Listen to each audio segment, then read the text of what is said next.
this morning is entitled Jesus Christ's Vicarious Death in our place as our substitute and as our ransom.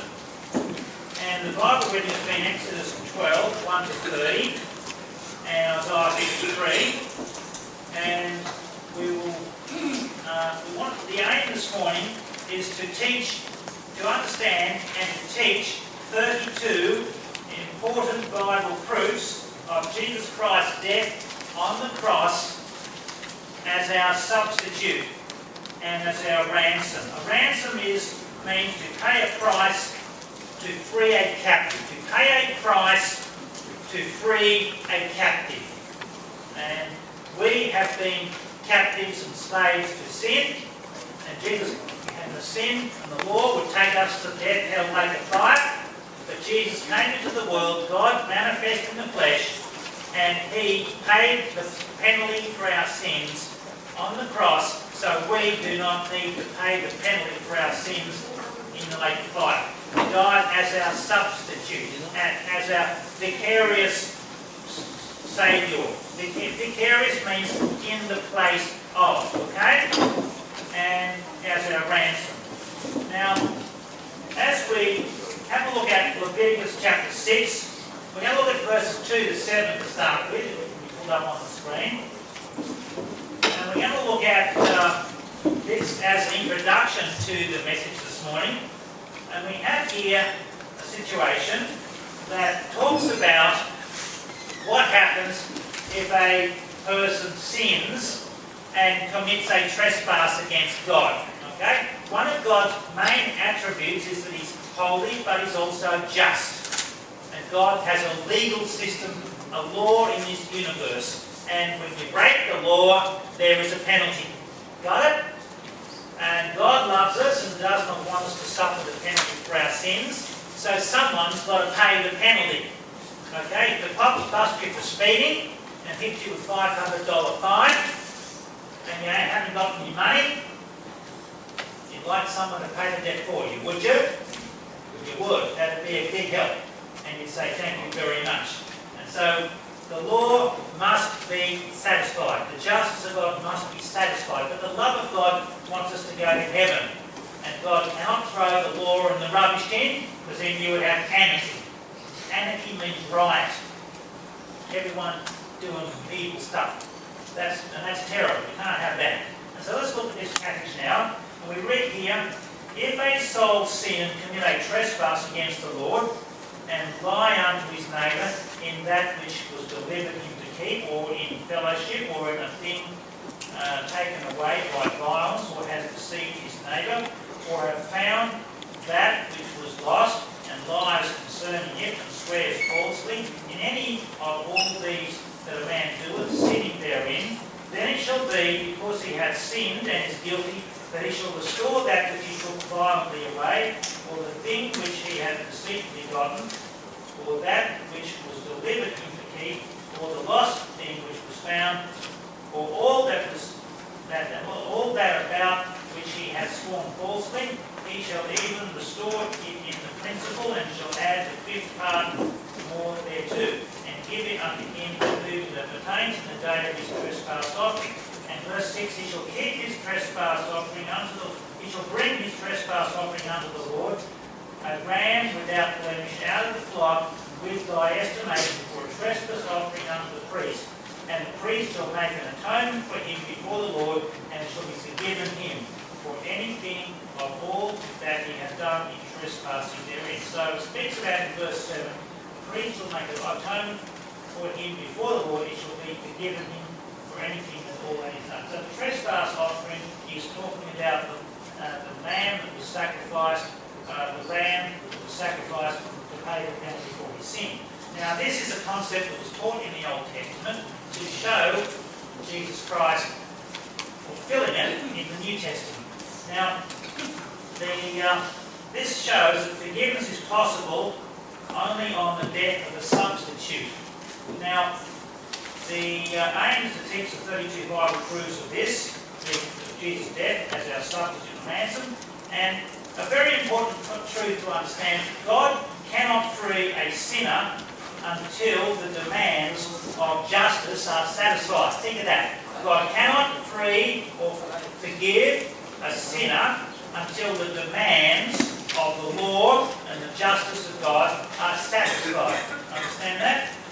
Now, since some people say, oh, how can it be fair for Jesus to die for our sin? Well, since Jesus died voluntarily, he was not compelled to die, that was his choice, okay? And if it's his choice, it's not unfair, it's totally fair, okay? If he was forced to do it against his will, that would be unfair, right? But he was not forced to do it, he chose to do it, because he loves us, got it? And since Jesus Christ is God incarnate, or God manifest in the flesh, it is not unjust, meaning it's just, for the judge to pay the penalty himself voluntarily. So, since Jesus is God, it's quite fair and just for the judge to pay the penalty himself. A bit like if you get busted for a speeding fine, and the judge says, look, I'll pay the $500 for you. So, whoa, thank you, judge. I've never heard that happening in the Australian legal system, but it would be a big surprise, and it probably hit the newspapers, headlines, but it would certainly teach the public about Jesus Christ being the judge and the Saviour paying our sin debt on the cross. Amen? And so Jesus paid our sin debt voluntarily, and Jesus Christ's death satisfies God's law and God's justice. Amen? Now there's 4 ways that God teaches this vicarious, substitutionary death of Christ in the Bible. The first way is through Jesus Christ directly teaching it. You got it? And we're going to have a look at Matthew 20, verse 28. And we can turn there, please. We read this very important verse, Matthew 20, 28. Even as the Son of Man came not to be ministered unto, but to minister and to give his life a what? Ransom. Ransom for many. What is a ransom? It's the payment of a price to free a captive. There was a lady recently who travelled to Uganda, and she was an American lady, and some bad guys took her captive. What's that? They took her captive. An American lady went to Uganda, USA lady went to Uganda, and the bad guys took her captive, and they demanded 750,000 Australian dollars for the release. So someone had to pay that money, and they better go. What a terrible thing, eh? That was really a bad situation. And so we have all been taken captive by Satan and by the law of God, and Jesus came to set us free, to release us from sin and Satan's grip, okay, and control. Pretty good. And so Jesus came to give his life as a ransom for many. Ransom means to pay the price for the release of a captive. You got it? Ransom is pay the price for the release of a captive. Fair enough? And we were all captive in sin. True? Let's look at the next verse. Luke chapter 22, verse 20. And here we read the next verse. Jesus said, this cup, this is my blood. Sorry. Next verse. This cup is the New Testament in my blood, which is shed for you. It's shed for you. Luke 22, verse number 20. This cup is the New Testament of my blood, which is shed for you. Meaning, he shed his blood for you, for me, for everybody. That's talking about Jesus' death in our place. Amen? Very, very important. Luke 22, verse 20, if that's possible to have on the screen. And then the third one is John 1, verse 29. John seeth Jesus coming, and said, behold, the Lamb of God, which taketh away the sin of the world. Now, we say, how can Jesus be the Lamb of God? And it's because the Lamb in the Old Testament was always sacrificed for the sins of the people.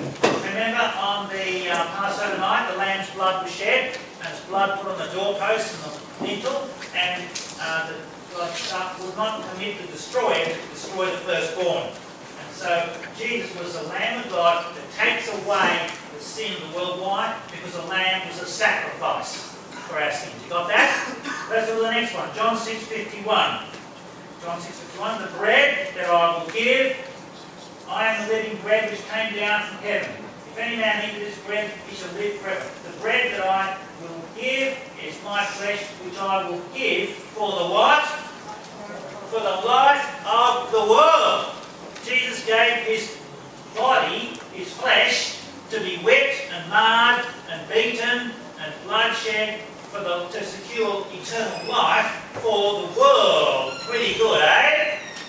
That's the substitutionary death of Christ again. Amen? Let's look at the next one. Go to John chapter 10, verse 11. And Jesus Christ says here, I am the what?